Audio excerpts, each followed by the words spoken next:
Hey there, do you recognize that you keep hitting other strings and sound scratchy and feel your bow is out of control on the violin? Well, then you're in the right place, because in this video I'm giving you 20 tips to get rid of that hitting other strings and a scratchy sound. So this must really help you. I'm Zlata, I live in Holland and I'm a violinist helping violin players express their feelings in music by teaching them all about bow technique, and that's certainly something we're going to cover today.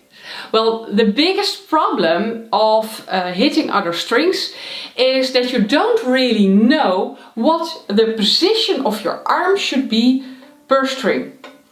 Okay? And that's why you feel out of control and your bowing doesn't go that smoothly. Well, I'm going to give you 6 exercises, and after that I will continue with the other 13 tips. Well, the first exercise or tip is to explore your arm position per string. So what I want you to do is to make a square like this, you see? So that's a very comfortable position to hold your bow in. And then I want you to explore the position of your arm. So you want to keep that square and you tilt that square to the next string. And then the next. And then the next. And then for most people, they discover how small these distances are.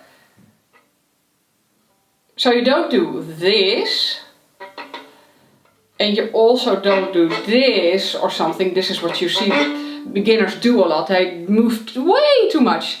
But really try to maintain that square, and then just this, this and this. And you don't want to be all the way there for the E string or all the way there for the G string. Then you'll damage your instrument, but you also don't get an optimal sound and you won't get it up to speed. A second problem that causes accidentally hitting the strings is that you can play on this part of the bow with a straight bow and also remaining on one string. But as soon as you start to make longer bow strokes, then suddenly that whole square, because you know you just learned that square and everything is okay, and then suddenly you have to move that and then it all goes out of position. So what you want to do is explore the arm position per string, but we're now doing it also at the frog. Okay, and then you still have that right arm position, that correct arm position. And you don't have to play while doing this, just explore. Don't go too deep for the G, don't go too deep for the E, okay? So you want them to be nice and close together, okay? That will cause efficient playing and a good sound.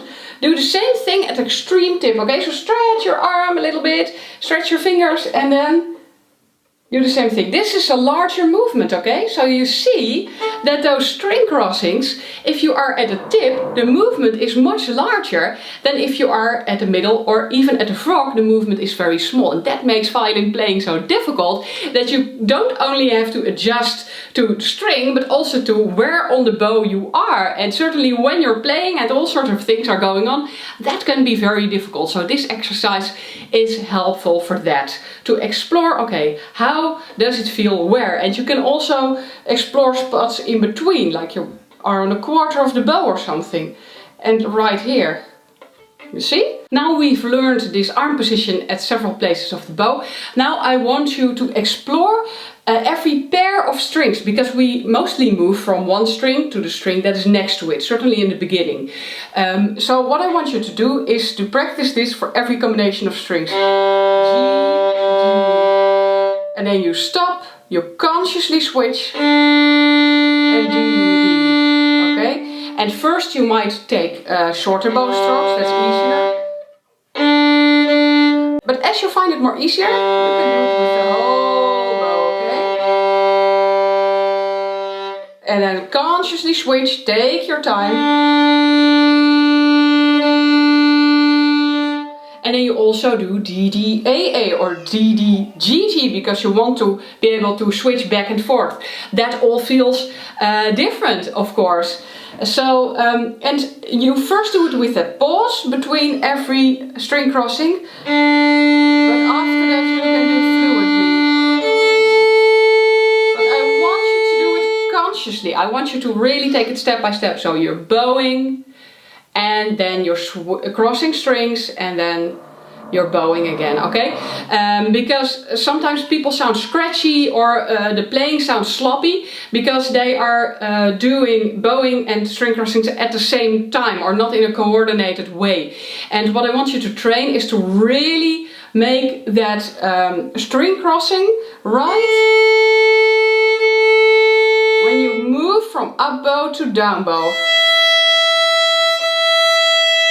Okay, so here we only, because we're playing 2 notes, so every time we do the string crossings between up bow and down bow, which brings me to the next tip. So tip number 4 is to do it back and forth, so just 1 bow stroke and then the string crossing. So G, D, G.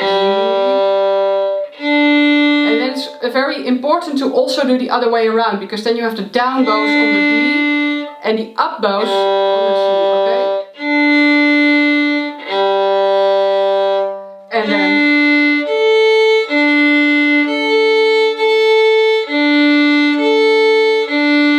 then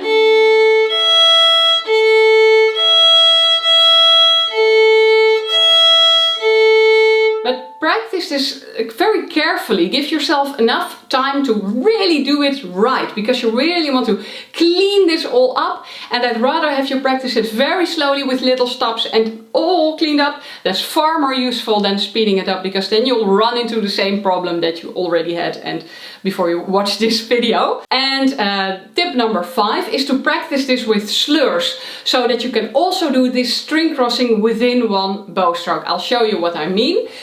So you do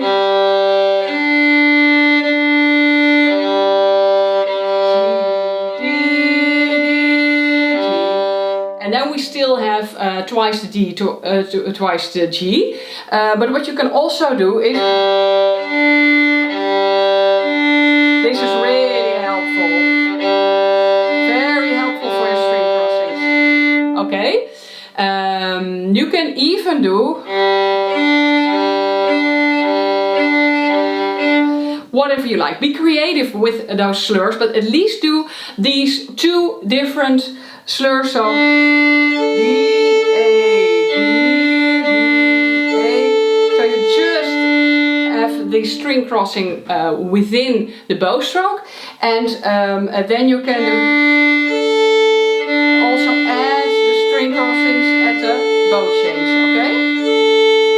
So make up as many slurs as you like. Well, now we're going to do the 6th exercise or tip, and we're going to involve all the strings. So first you want to play C and then carefully switch D with a stop.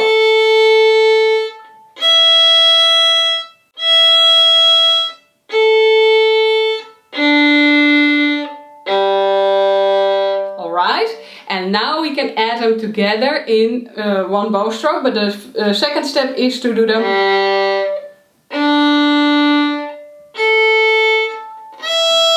so down, down and up, up. Very coordinated, because it doesn't make sense to do it sloppily. And then in 1 bow stroke.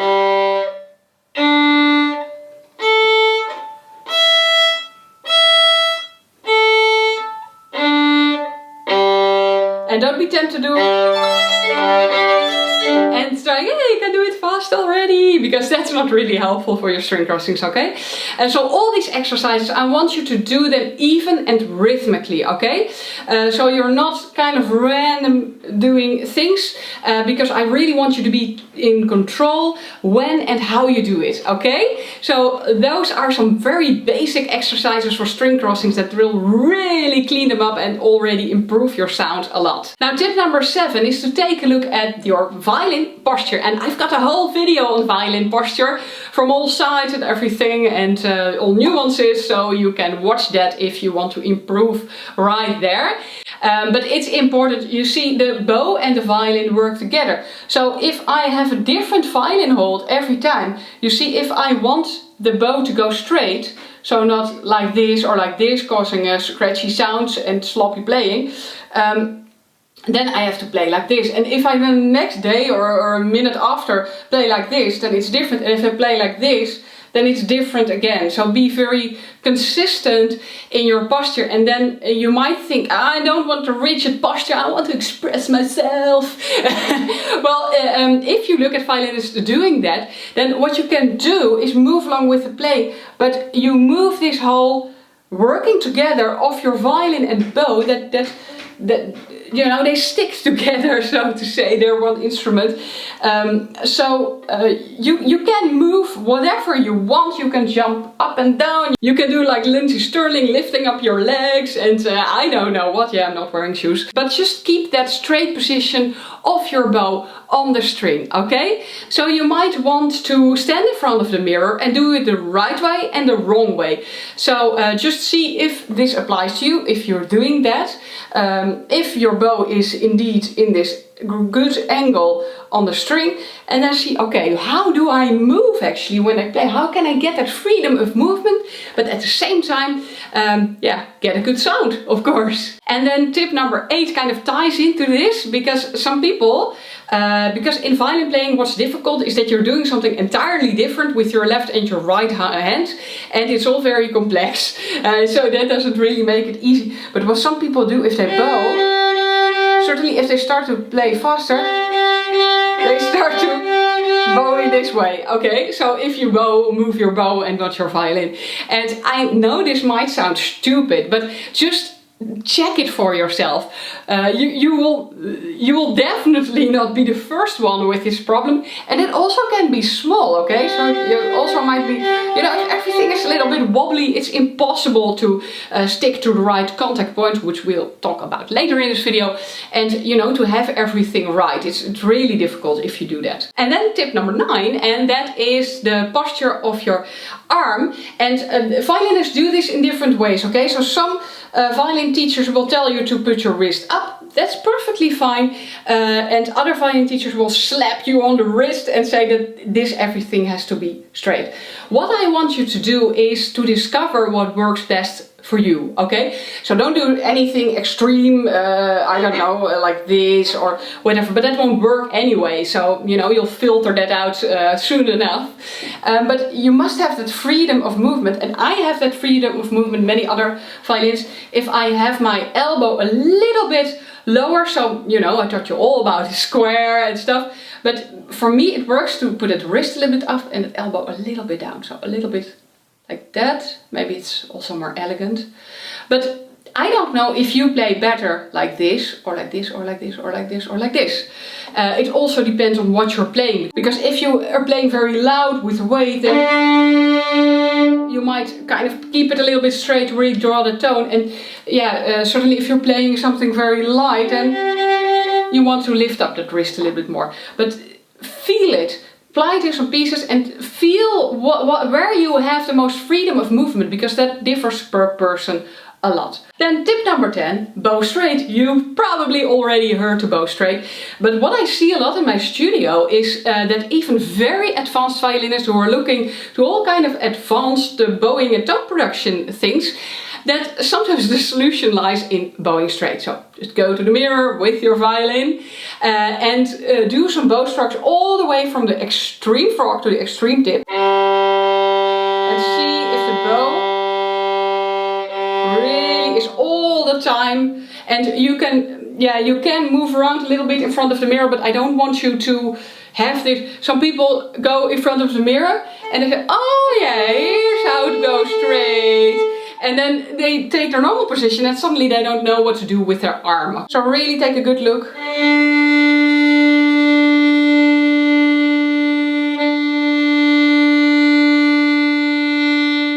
Because you know, if your bow goes all kinds of ways,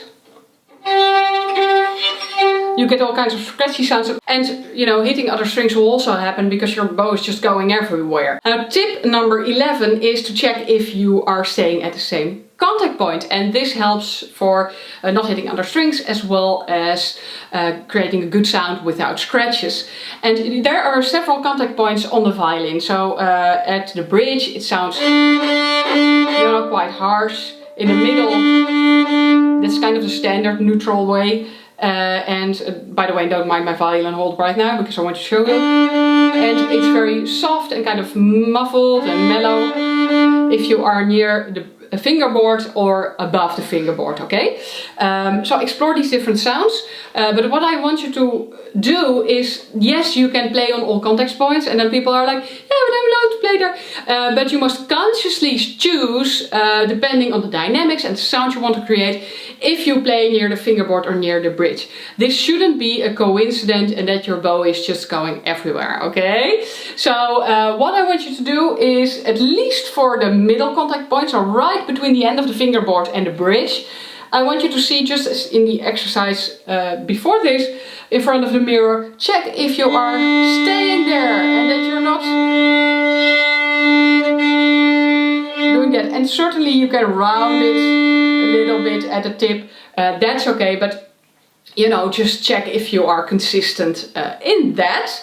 That helps a lot with scratching, because most of the time when people have a sound that they don't like and they're wondering, oh, why doesn't it go away and why does it improve, it's most of the time bowing straight, contact point, okay? So these are very important points in violin playing that you should use consciously. Now, a lot of people ask me, well, Zlata, yeah, sure, I know I have to bow straight and fluent and all these things, and it works in my scales, but then if I play a piece or when I speed it up, it suddenly doesn't work. So maybe this video is interesting to you about automating straight and fluent bowing. Now, tip number 12 is to look at your bow speed, and this is also something that causes general sloppiness and also scratches. What I mean by bow speed is not the speed of your piece or something, but this is a fast bow speed and this is slower. So how fast does your bow go over the string, okay? And what I see a lot is that people speed up and they get belly bowing, so they speed up and slow down. And then you can get this, because people want to slow down for the bow changes. So you want to have those fluent bow changes, and you want to maintain the speed all the time, so you have a consistent sound. So that it makes the difference between this and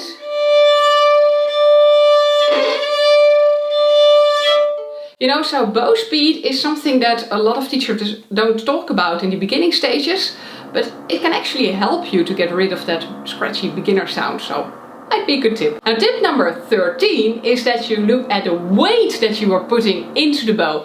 So you're transferring the weight from your arm through your index finger into the bow using pronation. That's why your bow hold is a little bit like this and not straight like that, okay? And some other reasons, by the way. You might have noticed that if you use the same weight, then you get a diminuendo at the down bow. So you play louder at the frog, softer at the tip, and the other way around, okay? Because you have a lot of power there right at the frog. So what you want to do is to gradually and fluently increase the weight as you move from the frog to the tip. But certainly if you move back, because a lot of people can play quite well at the tip, but as they move to the frog they have the same weight, and then this happens, okay? And that it counts also because I also hear a lot of people who have difficulty with the A and E string. They say, you know, I'm bowing the same way on the G and D string, and then on the A and E string I suddenly get all these scratches. It's the string. Well, you can of course go and play viola and you don't have that E string, but the problem is exactly there. You shouldn't play the same on all strings. You should actually play a little bit lighter on the E string, because you will notice when you have that deep sound on the G string and you use quite a lot of weight,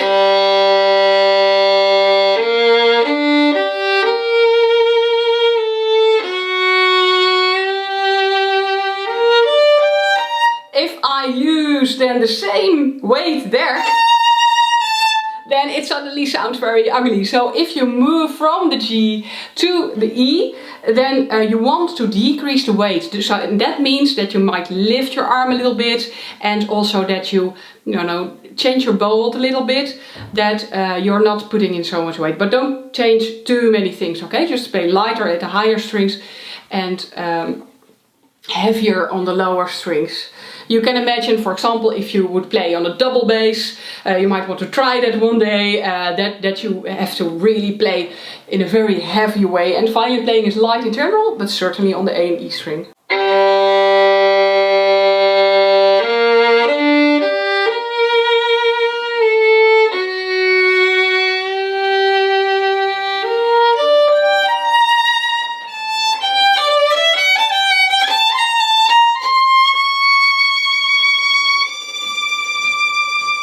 Well, so those are kind of the basic things of tone production, so creating a good sound without scratches in general, and also about avoiding to hit other strings. But it doesn't have to be your playing. It can also be in your instrument. So tip number 14 is to check if you have good rosin, and if you're not using too much rosin, because some people rosin their bow every day or several times a day, and then that rosin piles up and then you really get a really scratchy sound. By the way, sometimes cheap violin sets come with some kind of rosin, and it's not even rosin, it just seems like to be a piece of plastic, or it's rosin that kind of comes off in those chunks, or yeah, you know, it's very dusty and very grain-like. Yeah, then you get, of course, a grainy sound. What I like to use is Eva Pirazzi Gold rosin. There are many good types of rosins. If you buy it from Pirastro, you're okay anyway. That's the rosin I'll recommend. I'll put it in the description if you're interested. And what a good rosin does is that first of all, you don't need much rosin. So you're never playing with too much rosin and then suddenly too little. It kind of stays there and you can use it for the whole week. And also you don't have that dusting and all those noises, that stuff that you hear going on in your sound. So you might get a cleaner sound because of that. And don't rosin too much. Tip number 15 is maybe once a year just give your bow a good clean, and also the bow hair. I have this video where you can see how I clean my bow and the bow hair. And yeah, maybe your bow gets a bit slippery and you have the idea that no matter how much rosin you use, it just doesn't stick. And when you pile up the rosin so it sticks, then you get an awful sound. Then your bow just might need a good clean. Well, then tip number 16 is that, you know, you also get that awful scratchy, rosiny like sound if you have too much rosin on your strings. So just take a dry, soft, clean cloth and well, just take the rosin off. If you hear all those noises, then you have too much rosin. I do it several times a day. You can also, you know, just carefully grab one string, just where you play, like this. And also you want your violin just to be clean. So just keep a good cloth for your violin and, you know, take care of your little buddy. You might also want to look at the curve of your bridge, because sometimes, certainly if you're buying a cheaper violin online, then they didn't really cut the bridge, and you know, that's really something quite difficult to do.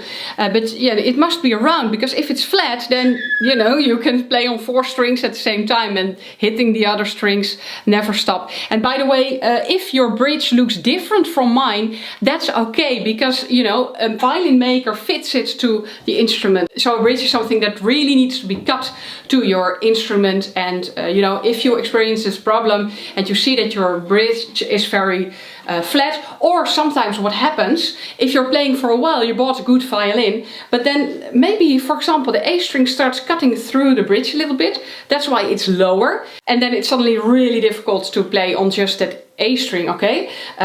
So just check if you have that nice curve, and you know, if you have your violin for a while, then you can check if that's still the case. If you want a quick solution, then you can maybe just get a little bit of cloth or something and put it right under the string and on the bridge. That makes it a little bit higher, but you know, in the end, just to have a good violin maker cut you a nice bridge for your violin. Then tip number 18, get a good violin. Scratchy sounds can sometimes come from a violin that isn't very well adjusted, or that is just not a good fiddle in any way.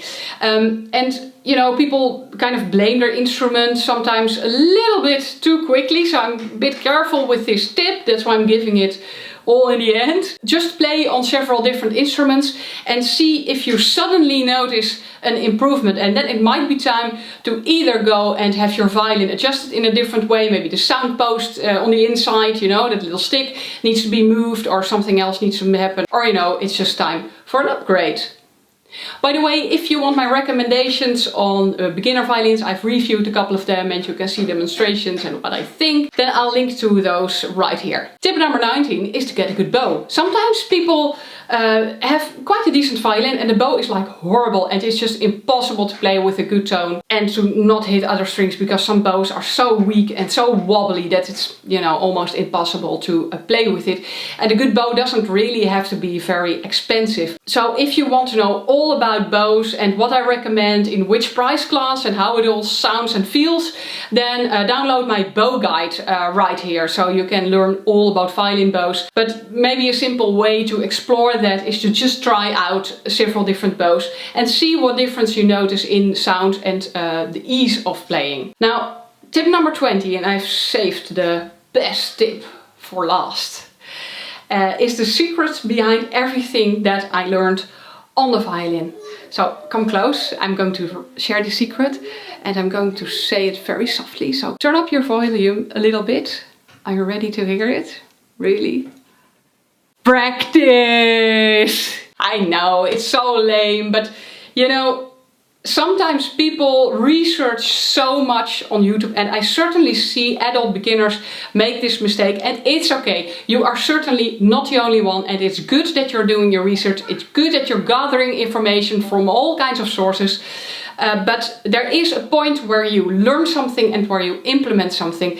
And what I often see is that people just keep searching the internet and keep reading books, hoping to find that magic pill or something, or that one trick that will suddenly improve it. And there is not really a trick to violin playing. It's just costs a lot of hours and patience and really slow practice. And you know, it's not about the hours, it's also about the quality of your practice. It's also about that you really do it daily, or at least 5 or 6 days a week. And you already know this, and I know that. But yeah, I just wanted to say that often just solves a lot of problems, you know. That's how your motor skills learn, just by a lot of repetition. That's how everything sinks in your brain. It just needs time. And what I do recommend is to carve out 15 minutes a day for dedicated bowing practice. And this is something that not a lot of violin players do. So before you start any scales, any etudes, any pieces, focus on bowing, and you can use the first 6 tips that I gave you in this video, or just bow on open strings in front of the mirror and clean up your sound. Make the very best sound that you can possibly make. Well, I hope these 20 tips are helpful. Well, I know that you can feel overwhelmed, so just take them one by one, try them out, give them time, and yeah, just let me know in the comments which one was helpful, because that helps me make future videos. And of course, I hope that you stay with me for more violin lessons. So subscribe and like this video if you liked it. And hope to see you in the next lesson. Bye bye!